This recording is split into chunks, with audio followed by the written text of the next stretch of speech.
welcome to Storyboard.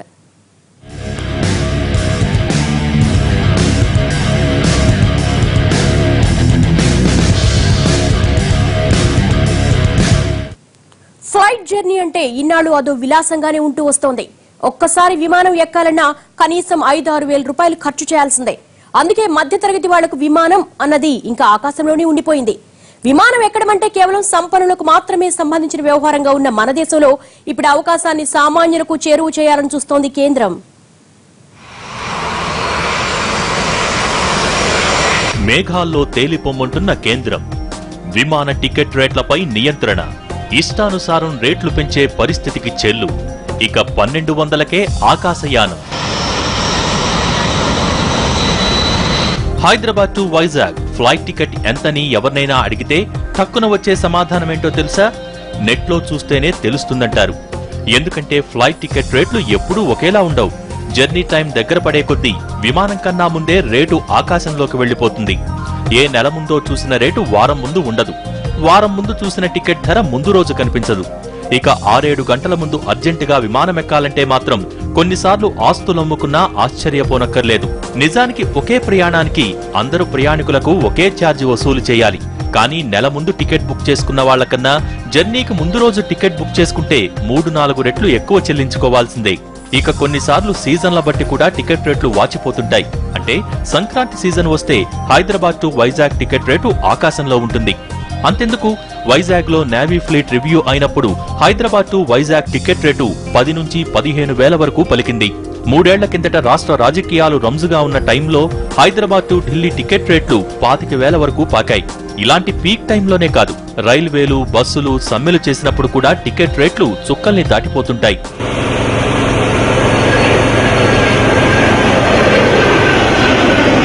ఇలాంటి రోజుల్లోనే కాదు, శుక్రవారం శనివారం సాయంత్రాలు ఆదివారం ఉదయం ఫ్లైట్ టికెట్ రేట్లు టాప్ రేంజ్ లో ఉంటాయి. విమానం టికెట్ ఎంత ముందు బుక్ చేసుకుంటే అంత తక్కువకి వస్తుంది. కానీ హడావుడిగా బుక్ చేసుకోవాలంటే మాత్రం వాచిపోద్ది. అందుకే ఇప్పటి వరకు సామాన్యులెవరూ విమానాల పక్క చూడటానికే భయపడుతూ వచ్చారు. అత్యవసర పరిస్థితుల్లో హయ్యర్ మిడిల్ క్లాస్ వాళ్లు విమానాలెక్కినా ఇప్పుడు అది కూడా బాగా తగ్గుతూ వచ్చింది. మొత్తంగా ఈ పరిస్థితులన్నీ విమానయాన రంగం అన్నది కేవలం సంపన్నులకే సంబంధించిన వ్యవహారంగా మార్చేశాయి. కానీ ఇప్పుడు ఈ పరిస్థితిని మార్చడానికి ముందుకొచ్చింది ఏవియేషన్ శాఖ. విమానయానాన్ని మరింత చవకగా చేసేందుకు కొత్త పాలసీని ప్రవేశపెట్టింది. రైలు బస్సు ఛార్జీలు దూరం మీద ఎలా ఆధారపడి ఉన్నాయో ఏవియేషన్ ఛార్జీలు ప్రయాణ సమయం మీద ఆధారపడి ఉండేలా ప్రణాళికలు రూపొందించింది. లాస్ట్ మినిట్ లో ఇష్టానుసారం అడ్డగోలుగా ఛార్జీలు పెంచేసి ప్రయాణికుల ముక్కులు పిండే సంస్థలకు ముక్కుతాడు వేసింది. గంటపాటు సాగే విమానయానానికి 2,500 కంటే ఎక్కువ వసూలు చేయకూడదని తేల్చేసింది. దీనిపై అదనంగా ఏవైనా ఫీజులు వసూలు చేయాలన్నా అవి కూడా సాధ్యమైనంత స్వల్పంగానే ఉండాలని తేల్చి చెప్పింది. అంతేకాదు, ప్రయాణ సమయం అరగంట ఉంటే అప్పుడు టికెట్ ధర 1,200 రూపాయలే ఉండాలని సూచనలు చేసింది. ఇప్పుడు ఏంటంటే we have to take flying to our regional connectivity, rural areas, tourism potential areas. రాష్ట్ర ప్రభుత్వాలకి అక్కడ గ్రోత్ సెంటర్స్ కొందరు చేస్తూ ఉంటారు. ఆ ఏరియాస్కి తీసుకెళ్తే ఇది ఎకానమీకి కాంట్రిబ్యూట్ అవుతుంది, ఇది కూడా గెయిన్ అవుతుంది. గడిచిన కొన్నేళ్లుగా దేశ విమానయాన రంగం చాలా ఆర్థిక ఇబ్బందుల్లో కూరుకుపోతూ వస్తోంది. అందుకే ప్రయాణికుల అవసరాల్ని క్యాష్ చేసుకుంటూ వస్తున్నాయి విమానయాన సంస్థలు. దీంతో ప్రయాణికుల మీద అంతులేని భారం పడుతోంది. దీనిని అధిగమించి ఎయిర్లైన్లలో ఆక్యుపెన్సీ పెంచేలా ప్రణాళికలు రూపొందించింది. ఎయిర్ సర్వీసులిచ్చే సంస్థలకు మరిన్ని ప్రోత్సాహకాలు ప్రకటించింది. వాటితో పాటు ఇప్పటివరకు ఉన్న నిబంధనల్ని కొత్త సంస్థలకు అనుకూలంగా సడలించింది. ప్రాంతీయ కనెక్టివిటీలను పెంచేందుకు కూడా ఇందులో పలు చర్యలు ప్రతిపాదించింది. రూరల్ రీజనల్ కనెక్టివిటీకి ఎక్కువ ప్రాధాన్యత ఇవ్వడం జరిగింది. రీజనల్ కనెక్టివిటీకి ప్రాధాన్యత పెంచడం ఇది మొదటిసారి గవర్నమెంట్ ఆఫ్ ఇండియా ఆలోచించి పెట్టడం మంచిదే. ఇది మనకు కూడా బాధ్యత ఉంది, రాష్ట్ర ప్రభుత్వాలకి బాధ్యత ఉంది. కలిసి పని చేద్దాం, మన ఫెడరల్ కాన్సెప్ట్ ని స్ట్రెంగ్తన్ చేస్తూ వెళ్దాం. మన ప్రయత్నం సామాన్యుడు అందుబాటులో తీసుకురావడానికి ప్రయత్నం. మొత్తంగా దేశంలో విమానయాన రంగాన్ని ఆకాశ వీధిలో పరుగులు పెట్టించేందుకు సహకారిగా నిలిచే కొత్త ఏవియేషన్ పాలసీకి ఆమోదముద్ర వేసింది కేంద్రం. ఇలా ప్రయాణికులకు మేలు చేయడంతో పాటు ఏవియేషన్ రంగంలో ఉన్న సంస్థలకు ఊరట కలిగించేలా మరిన్ని కొత్త సంస్థలు ఈ రంగంలో ప్రవేశించేలా చాలా నిబంధనల్ని సడలించింది. ఇందులో ముఖ్యంగా యూపీఏ సర్కార్ అమల్లోకి తెచ్చిన 5/20 నిబంధనలో మార్పులు చేసింది. ఈ నిబంధన ప్రకారం కనీసం 5 ఏళ్లు విమానాలు నడిపిన అనుభవం కలిగి ఉండి 20 విమానాలు అందుబాటులో ఉన్న విమానయాన సంస్థలు మాత్రమే విదేశీ సర్వీసులు నడిపేందుకు అర్హత పొందుతాయి. కానీ ఇప్పుడు ఆ నిబంధనను 0/20 నిబంధనగా మార్చేశారు. అంటే ఇప్పుడే ఏ విమానయాన సంస్థ అయినా సరే తన దగ్గర 20 విమానాలు ఉంటే చాలు, వాటితో విదేశీ సర్వీసులు ప్రారంభించవచ్చు. గడిచిన 3 ఏళ్లలో ఏవియేషన్ రంగంలో అడుగుపెట్టిన విస్తారా, ఎయిర్ ఏషియా వంటి సంస్థలు 5/20 నిబంధనల వల్ల తమ విమానాల సంఖ్యను పెంచుకోలేకపోయాయి. కానీ ఇప్పుడు ఈ నిబంధనలు మారటంతో తక్షణమే ఆ దిశగా ముందుకెళ్లి విదేశీ విమానయాన సర్వీసులు ప్రారంభించేందుకు అవకాశం ఉంటుంది. చూడు, ఇప్పుడు ఏంటంటే మొత్తం టికెటింగ్ ఒక స్థాయిలో నడుస్తుంది. అందరు అనుకునేది ఏంటంటే ఆ స్థాయి చాలా లో లెవెల్లో ఉంది, ఇంకా పెరగవచ్చు, ఆ పొటెన్షియల్ హైగా ఉంది. ఆ పొటెన్షియల్ ని మనం హార్నెస్ చేయాలి. ఇన్నాళ్లు 5 ఏళ్ల నిబంధన కోసం వేచి చూస్తున్న ఎన్నో విమానయాన సంస్థలకు ఈ నిర్ణయం ఊరటనిస్తుంది. ఇలాంటి కీలక నిర్ణయాలతో పాటు దేశవ్యాప్తంగా విమానయాన రంగాన్ని విస్తరించేలా కొత్త విమానాశ్రయాల నిర్మాణాలకు అవసరమైన కొత్త రూల్స్ ప్రకటించింది. వీటితో పాటు హెలికాప్టర్ సర్వీసులు, ఏవియేషన్ రంగంలో నైపుణ్యాల వృద్ధికి కూడా కొత్త రూల్స్ రూపొందించనుంది. మొత్తంగా కొత్త పౌర విమానయాన విధానాన్ని సెప్టెంబర్లోగా అమలు చేయాలన్న ఆలోచనలో ఉంది కేంద్రం.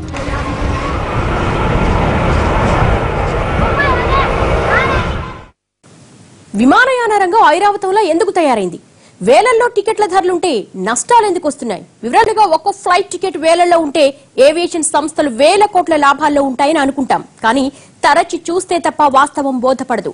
నిజానికి విమానయాన రంగం అన్నది ఇప్పుడు పెద్ద ఐరావతంగా మారిపోయింది. 10 ఏళ్ల కిందటి టాప్ రేంజ్ లో దూసుకుపోయిన ఏవియేషన్ లాభాలు ఇప్పుడు అంతంత మాత్రంగానే వచ్చే స్థాయికి ఎందుకు పడిపోయాయి? ఈ క్రేజీ ఫీల్డ్ లో నష్టాలు ఎందుకు వస్తున్నాయి?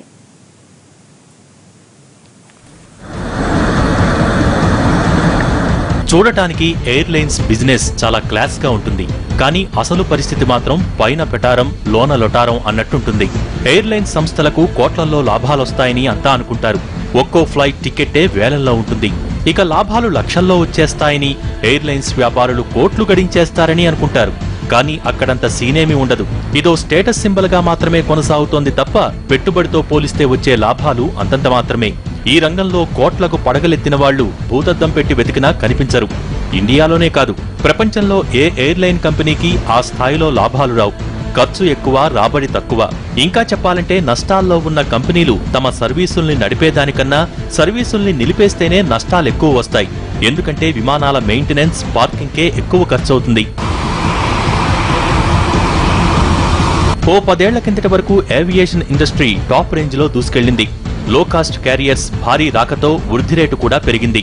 2006లో ఇండియన్ ఏవియేషన్ కంపెనీల నుంచి 400 కొత్త విమానాలకు ఆర్డర్లు వెళ్లాయంటే అప్పట్లో మార్కెట్ ఏ రేంజ్ లో ఉందో అర్థమవుతోంది. అలా ఆకాశ వీధిలో చక్కర్లు కొడుతున్న ఏవియేషన్ ఇండస్ట్రీ 2007 నుంచి కిందకి ల్యాండ్ అవటం మొదలైంది. పెరుగుట విరుగుట కొరకే అన్నట్టు ఎక్కువ సంస్థలు రావడంతో ప్యాసింజర్స్ చీలి సీట్లు నిండటమే కష్టమైంది. కొత్త కస్టమర్లను ఆకట్టుకోవటానికి టికెట్ ధరలు తగ్గించుకున్నాయి. అప్పట్లో ఎయిర్ డెక్కన్ ఏకంగా రూపాయికే టికెట్ ఇచ్చిందంటే పోటీ ఏ రేంజ్ లో ఉందో అర్థమవుతోంది. ఆపై ప్రపంచాన్ని ముంచుకొచ్చిన ఆర్థిక మాంద్యం ఆ నష్టాల్ని మరింత పెంచింది. ద్రవ్యోల్బణం పెరిగిపోవటం, క్రూడ్ ఆయిల్ రేట్లు $100 దాటిపోవడంతో విమానయాన సంస్థలకు నష్టాలు మొదలయ్యాయి. ఏవియేషన్ రంగంలో 40% ఖర్చులకు పోతే మిగతా సగంలో సింహభాగం ట్యాక్సులకు పోతుంది.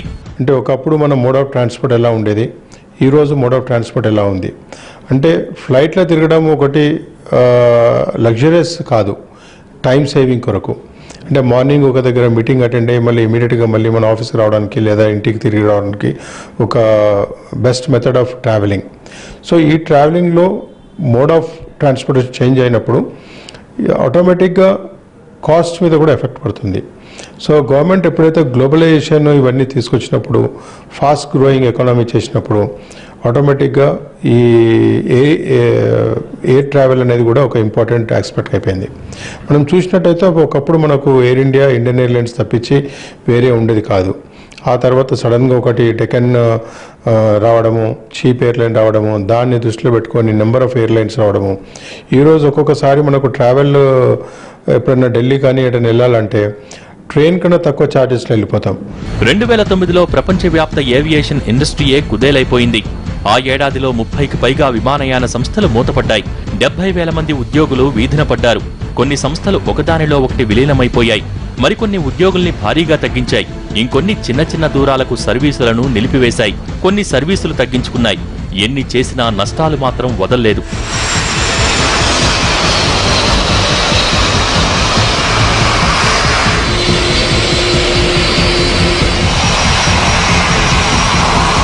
ఆ టైంలో లో కాస్ట్ క్యారియర్స్ ధాటిని తట్టుకోవటానికి పెద్ద సంస్థలు కూడా కఠిన నిర్ణయాలు తీసుకున్నాయి.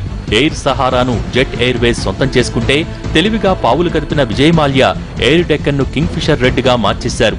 ఇక ప్రభుత్వ రంగ సంస్థ ఎయిర్ ఇండియా, ఇండియన్ ఎయిర్లైన్స్ ఒక్కతాటిపైకి వచ్చేశాయి. ఇలా ఒక సంస్థతో మరొకటి కలిసిపోవటం కొంతమేర ఊరటనిచ్చినా నష్టాల్ని తగ్గించలేకపోయింది. నిజానికి ప్రపంచంలో ఏ ఎయిర్లైన్స్ కి లేనన్ని ఉద్యోగులు ఎయిర్ ఇండియాలో ఉన్నారు. ప్రభుత్వ రంగ సంస్థ అయినా దీనికి నష్టాలు తప్పలేదు. 2010లో దేశీయ ఏవియేషన్ రంగానికి 6,000 కోట్ల నష్టం వస్తే అందులో ఎయిర్ ఇండియా వాటా 3,000 కోట్లు. అంటే విమానయాన పరిశ్రమ సంక్షోభంలో ఉంది. ఆ విమానయాన పరిశ్రమల సంక్షోభంలో నుంచి గట్టెక్కించాలి అంటే ప్రయాణికుల సంఖ్య పెరగాలి. ప్రయాణికుల సంఖ్య పెరగాలి అంటే ధరలు తగ్గాలి అనేది ఒక సిద్ధాంతం. కానీ ధరలు తగ్గినప్పుడు ఆదాయం కూడా తగ్గుతుంది కదా. మరి అప్పుడు విమానయాన కంపెనీలు మూతపడితే ఇప్పుడు ఎయిర్ ఇండియా నష్టాల్లో ఉంది. ఆల్రెడీ మీకు విజయ్ మాల్యా కింగ్ ఫిషర్ కాస్త అది ఏం ఫిషర్ ఏదో ఎవరికి తెలియదు. ఇప్పుడు ఇట్లా ఉన్న విమానయాన కంపెనీలే దెబ్బతింటున్నాయి. మరి నువ్వు తక్కువ ఛార్జీలు పెట్టడం ద్వారా విమానయాన కంపెనీలు నిలబడతాయా? మళ్ళీ వాటికి ప్రభుత్వం అనేక రకాల రాయితీలు ఇస్తుందా? ఇవన్నీ ప్రశ్నలుగానే ఉంటాయి. ఏవియేషన్ కంపెనీలు చూడటానికి బాగానే ఉన్నా వాస్తవంగా మాత్రం ఇప్పటికీ నష్టాల్లోనే నడుస్తున్నాయి. ఎక్కడి వరకో ఎందుకు, ఎన్నో కంపెనీలను విజయవంతంగా నడిపిన విజయ్ మాల్యాకు కూడా ఏవియేషన్ రంగం చుక్కలు చూపించింది. ఎయిర్ ఇండియా, కింగ్ ఫిషరే కాదు, కొన్నేళ్ల కిందట అంతా సవ్యంగా ఉందనుకున్న ఎయిర్లైన్ కంపెనీలు ఇప్పుడు నిజంగానే గడ్డు పరిస్థితిని ఎదుర్కొంటున్నాయి. ఇదేదో ఒక్క భారత్లోనే కాదు, ప్రపంచవ్యాప్తంగా ఎక్కడ చూసినా ఇప్పుడు ఎయిర్లైన్స్ కంపెనీల పరిస్థితి ఇదే.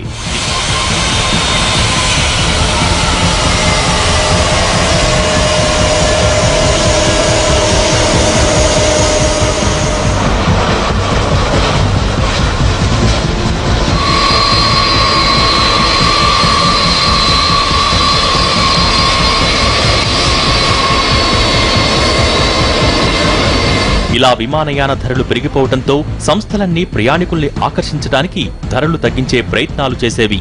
699కే టికెట్లు, 999కే టికెట్లు అని ప్రకటించే కంపెనీలు తమ సర్వీసుల్లో ఆక్యుపెన్సీ పెంచుకోవడానికి చేసే ప్రయత్నాలే. ఇలా ఎన్ని ప్రయత్నాలు చేసినా పెరిగిన క్రూడ్ ఆయిల్, మెయింటెనెన్స్ ధరలు, పడిపోతున్న ఆక్యుపెన్సీ అన్ని ఏవియేషన్ సంస్థల్ని నష్టాల బాట పట్టిస్తున్నాయి. ఇప్పుడు ఎయిర్ ఇండియాతో పాటు స్పైస్ జెట్, ఎయిర్ ఏషియా వంటి సంస్థలన్నీ నష్టాల్లోనే ఉన్నాయి తప్ప లాభాల్లో పరుగులు తీయటం లేదు. ఎక్కువ అంటే మిడిల్ క్లాస్ జనాభా ఏదైతే ఉందో వాళ్ళకి విమానయానాన్ని అందించడం ప్రభుత్వం చేయడం. కానీ ఇంకో రకంగా చెప్పుకుంటే కనుక వాళ్ళకి ఒక లగ్జరీ అలవాటు చేసి వాళ్ళ సేవింగ్స్ని దారి మళ్లించేటటువంటి ప్రమాదం కూడా దీంట్లో ఉంది. అది కూడా మనం గుర్తించాల్సిన అవసరం ఉంది. ప్రభుత్వం ప్రజల సంక్షేమాన్ని దృష్టిలో పెట్టుకుని వాళ్ళ విధానాలను రూపొందించాలి. కాబట్టి ఇక్కడ సోషియో ఎకనామిక్ ఫ్యాక్టర్ అన్నది కన్సిడరేషన్లోకి తీసుకుంటే కనుక ఎక్కువగా విమానయాన రంగాలకి కేవలం దాని యొక్క వ్యాపార అభివృద్ధి కోసం ఎంత మేరకు అవసరమో అంత మేరకు చేయాలి. రెండోది, ప్రజల కనీస అవసరాలు తీర్చడం కోసం ముఖ్యంగా రైల్వేల్ని విద్యుదీకరణ, రైల్వే విద్యుదీకరణ, రైల్వేల్లో సదుపాయాలు, రైల్వేలో భద్రత, వీటి మీద ఎక్కువ కాన్సన్ట్రేట్ చేస్తే ఎక్కువ మంది ప్రజలకు మేలు జరుగుతుంది. కానీ ఇప్పుడు కేంద్రం ప్రకటించిన కొత్త ఏవియేషన్ విధానం మాత్రం దేశ విమానయాన రంగ ముఖ చిత్రాన్నే మార్చేస్తుందన్న అభిప్రాయాలు పెరుగుతున్నాయి. తాజాగా కొత్త ఏవియేషన్ పాలసీకి కేంద్ర మంత్రివర్గం ఆమోదం తెలపగానే విమానయాన సంస్థల రేట్లు ఆకాశాన్ని తాకాయి. కానీ ఇది ముందు ముందు విమానయాన రంగానికి ఎలా ఉపయోగపడుతుందో వేచి చూడాలి. మన దేశ ప్రజలకు ఏం కావాలి, ప్రభుత్వాలు ఏమిస్తున్నాయి? ఇంత నష్టాలు నడుస్తున్న ఏవియేషన్ ఇండస్ట్రీని కొత్త పాలసీతో మెరుగులు పెడుతుందా? ఇక సంస్థ నుంచి ప్రతి సంస్థ లాభాల్లో పరుగులు పెడుతుందా? అసలు దేశంలో ఎంతమంది విమాన సర్వీసులు వాడుతున్నారు? వాళ్ళందరికీ ఏ స్థాయిలో దగ్గర చేస్తే ఈ రంగం మరింత వేగంగా వృద్ధి చెందుతుంది? మన జనాభాకు కావాల్సిందేంటి, కానీ ప్రభుత్వాలు ఇస్తోందేంటి? మన దేశంలో ఏవియేషన్ రంగం ఇప్పుడిప్పుడే నష్టాల నుంచి బయటపడుతోంది. అంత మాత్రాన భారీగా లాభాలు వచ్చేస్తాయనుకుంటే పొరపాటే. ఇప్పుడు కేంద్రం ప్రకటించిన కొత్త ఏవియేషన్ పాలసీతో ఇప్పుడిప్పుడే ఈ రంగంలో అడుగుపెట్టిన సంస్థలు తమ విస్తరణ ప్రణాళికలు వేగంగా చేసుకోవచ్చు. మరికొన్ని కొత్త సంస్థలు ఈ రంగంలోకి అడుగుపెట్టవచ్చు. కానీ ఇప్పటికే ఉన్న సంస్థలకు భారీగా లాభాలు ఆర్జించే మార్గాలు మాత్రం దొరక్కపోవచ్చు. ఎందుకంటే గతంలో కూడా ఇలా భారీగా సంస్థలు పుట్టుకురావడంతో ఇండస్ట్రీ అభివృద్ధి చెందడం కన్నా నష్టాల్లోనే ఎక్కువ కూరుకుపోయింది. రాబోయే రోజుల్లో ఏం జరుగుతుంది అన్నది ఇప్పటికీ నిర్ధారించలేకపోయినా ఇప్పటికే కష్టాల ఊబిలో కొట్టుమిట్టాడుతున్న విమానయాన రంగానికి తాజాగా చేసిన పాలసీ కొంతమేర ఊపిరి పీల్చుకునేలానే ఉంది. విమానాల్లో ప్రయాణం చేసే వాళ్ళ పట్ల కేంద్ర ప్రభుత్వానికి మొదటి నుంచి కూడా ప్రేమ ఎక్కువే. ఎందుకంటే ఈనాటికి కూడా విమానంలో ప్రయాణం చేసే ప్రయాణికుడు ఇంధనం పైన చెల్లించే పన్ను కన్నా ఆర్టీసీ బస్సులో ప్రయాణం చేసే ప్రయాణికుడు ఎక్కువ పన్ను చెల్లిస్తున్నాడు. అంటే మీరు ఆర్టీసీ బస్సులో వాడే డీజిల్ పైన ట్యాక్స్ ఎక్కువ, విమానంలో వాడే ఏవియేషన్ టర్బైన్ ఫ్యూయల్ పైన ట్యాక్స్ తక్కువ. అందువల్ల విమానాల పనిచేసే వాళ్ళ పట్ల ప్రేమ ఉండడం ఆశ్చర్యమేం లేదు. విమానయాన సంస్థలకు ఆదాయం వచ్చేదే టికెట్ల మీద. సంస్థలు చివరి నిమిషంలో టికెట్ రేట్లు పెంచేది ఇందుకే. కానీ ఇప్పుడు టికెట్ రేట్లను దూరాన్ని, ప్రయాణ ప్రాంతాన్ని బట్టి కాకుండా కేవలం ప్రయాణ సమయాన్ని బట్టే నిర్ణయించడం నష్టాలు పెంచే అంశంగానే ఉంది. ఇప్పటి వరకు ఒకే ప్రయాణ సమయం ఉన్నా రద్దీ ఉన్న రూట్లకి, రద్దీ లేని రూట్లలో టికెట్ ధరలు వేరేగా ఉంటూ వస్తున్నాయి. ఉదాహరణకు హైదరాబాద్ టు విజయవాడ టికెట్ ఎక్కువగా ఉంటుంది. అదే హైదరాబాద్ టు తిరుపతి టికెట్ మాత్రం కాస్తంత తక్కువగా ఉంటుంది. దీనికి కారణం డిమాండ్కి అనుగుణంగా రేట్లు ఉండటమే. కానీ ఇప్పుడు ఈ పరిస్థితి మారిపోయే ప్రమాదం కనిపిస్తోంది. ఎందుకంటే గంటలోపు ప్రయాణానికి 2500 మాత్రమే రేటు ఉండాలంటూ కేంద్ర విమానయాన శాఖ నిబంధనలు విధించింది. అంటే ఇక మీద విమానాల ఛార్జీల బేస్ ఫేర్ ఇంతకు లోపలే ఉండబోతోంది. మరి మిగతా ఛార్జీలు ఎలా వేస్తాయన్నది వేచి చూడాలి. ఒకవేళ ఇలా టికెట్ రేట్లు తగ్గించడం వల్ల వచ్చే నష్టాల్ని పూడ్చుకునేందుకు బేస్ ఫేర్ మీద టికెట్ బుక్ చేసి ఆపై క్యాష్ బ్యాక్ ఆఫర్లిచ్చే అవకాశాలు కనిపిస్తున్నాయి. ఇలాంటి ఎకనామికల్ టెక్నిక్లు పాటించడం తప్ప మరో మార్గం కనిపించడం లేదు.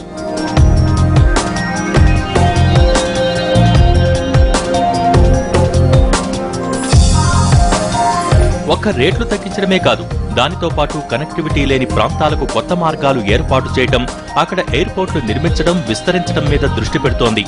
ఇది తప్పని, మంచిది కాదని ఎవరూ అనరు. కానీ మన దేశ ఆర్థిక విధానాలకు అనుగుణంగా చూస్తే విమానయాన సంస్థల కన్నా రైల్వేలను అభివృద్ధి చేయాల్సిన అవసరం ఎక్కువగా ఉంది. మన దేశ జనాభాలో విమానాల్లో ప్రయాణించే వారి సంఖ్య కేవలం 3.5% మాత్రమే. కానీ రైళ్లలో ప్రయాణించే వారి సంఖ్య 69% పైగా ఉంది. అంటే ఎక్కువ దృష్టి పెట్టాల్సిన అంశం రైల్వేల మీదే. సో ఇక్కడ అసలు ఇప్పుడు ఉన్నటువంటి ప్రజలు ఎక్కువగా ఉపయోగించేటటువంటి రైల్వే వ్యవస్థలో సౌకర్యాలు ఎక్కువ లేవు. నెక్స్ట్ ప్రజలు ఎక్కువగా ప్రయాణించేటటువంటి స్లీపర్ క్లాస్ కానీ, నెక్స్ట్ అన్రిజర్వ్డ్ ఏవైతే బోగీలు ఉన్నాయో వాటి సంఖ్య పెరగలేదు. సో అట్లాగే గరీబ్ రథ్ ఏదైతే ఉందో వాటి సంఖ్య పెరగలేదు. సో వాటి మీద ఎక్కువ దృష్టి పెట్టి, రెండోది అలాగే విమానాశ్రయాల్ని అభివృద్ధి చేయడం ఖచ్చితంగా అవసరం. కానీ ఎంత మేరకు అవసరమో అంత మేరకే వాటిని అభివృద్ధి చేస్తూ మిగతాది ప్రభుత్వం ఈ 126 కోట్ల జనాభాలో అత్యధిక శాతం మన 70-80-90% మంది ఉపయోగించేటటువంటి రైల్వేలకి ఎక్కువ ప్రాధాన్యత ఇవ్వాల్సినటువంటి అవసరం ఉంది. ఉదాహరణకు Hyderabad to Vijayawada Volvo multi axle బస్సులో వెళ్లాలంటే గరిష్టంగా 800 రూపాయలు అవుతుంది. అదే రైల్లో వెళ్లాలంటే ఏసీ ఫస్ట్ క్లాస్ లో 1100 టికెట్ అవుతుంది. స్లీపర్ క్లాస్ అయితే 300 రూపాయలు అవుతుంది. ఈ రెండు ప్రయాణాలకు 5-6 గంటల సమయం పడుతుంది. కానీ హైదరాబాద్ టు విజయవాడ విమానంలో వెళ్లాలంటే కనీసం టికెట్ ధర 3000 నుంచి 4000 మధ్య ఉంటుంది. ఇప్పుడు తగ్గిన ధరలకు అనుగుణంగా టికెట్ ధర 2500 ఉన్నా దాంతోపాటు మరిన్ని ఖర్చులు అదనంగా పెట్టుకోవాలి. హైదరాబాద్ లో ఎయిర్పోర్ట్ కు వెళ్లడానికి టాక్సీ ఓ 600-700 అవుతుంది. కొన్నిసార్లు 1000 కూడా అవుతుంది. ఇక గన్నవరం ఎయిర్పోర్ట్ లో దిగిన తర్వాత సిటీలోకి వెళ్లడానికి మరో 1000 రూపాయలు ఖర్చు అదనం. మొత్తం 5000 వరకు ఖర్చు పెట్టాల్సిందే. ఇక ప్రయాణ సమయం కూడా 5 గంటలకు దగ్గరగానే ఉంటుంది. గంటసేపు ఎయిర్పోర్ట్ కు వెళ్లడానికి, అక్కడ బోర్డింగ్ గంట, ప్రయాణం గంట, గన్నవరం ఎయిర్పోర్ట్ నుంచి విజయవాడ వెళ్లడానికి మరో గంట. అంటే కనీసం 4 గంటలు పడుతుంది. కానీ ప్రయాణ ఖర్చులు మాత్రం 5-6 వేలు అవుతాయి. అందుకే హైదరాబాద్ నుంచి విజయవాడ వెళ్లడానికి ఎక్కువ మంది బస్సులు లేదా రైళ్లను ఆశ్రయిస్తారు. ఇప్పుడు 2 రాష్ట్రాల రాజధానులయ్యాయి కాబట్టి ప్రయాణికుల సంఖ్య పెరుగుతుంది. అంటే ఇలాంటి టైంలో కేంద్ర ప్రభుత్వం హైదరాబాద్ విజయవాడ మధ్య హై స్పీడ్ రైళ్లను నడిపిస్తే అది మరింత మందికి చేరువయ్యే అవకాశం ఉంటుంది. నిజానికి మన దేశంలో రైల్వేల వ్యవస్థ చాలా దారుణంగా ఉంటుంది. 20,000 రైళ్లలో రోజుకు 2.5 కోట్ల మంది ప్రయాణిస్తున్నా, ఏటా 1,50,000 కోట్ల ఆదాయం వస్తున్నా మన రైల్వే వ్యవస్థ మాత్రం ఇంకా బ్రిటిష్ కాలం వాసనల నుంచి బయటపడటం లేదు. కానీ అభివృద్ధి చెందిన అమెరికా, యూరప్, ఫ్రాన్స్ వంటి దేశాల్లో రైల్వేలే ప్రధాన ప్రయాణ వనరు. అక్కడ విమాన ప్రయాణం అందరికీ అందుబాటులోనే ఉన్నా రైల్వేలు మాత్రం ఎక్కువగా వాడుతుంటారు. ఇప్పుడు మనం కూడా ఆ దిశలో ప్రణాళికలు కదపాల్సిన అవసరం ఉంది. ప్రపంచమంతా గంటకు 1000 కిలోమీటర్ల వేగంతో ప్రయాణించాలని ఉవ్విళ్లూరుతుంటే మనం మాత్రం తీరిగ్గా లేచి గంటకు 200 కిలోమీటర్లు చాలంటూ ప్లాన్లు వేసుకుంటున్నాం. ఈ పరిస్థితి మార్చేలా విమానాలకు తీటుగా రైల్వేలను కూడా అభివృద్ధి చేస్తే సగటు జీవికి అదే విమానం ఎక్కించినంత. ఇది వాళ్ళ స్టోరీ బోర్డ్. మరో అంశంతో మళ్ళీ కలుద్దాం. నమస్తే.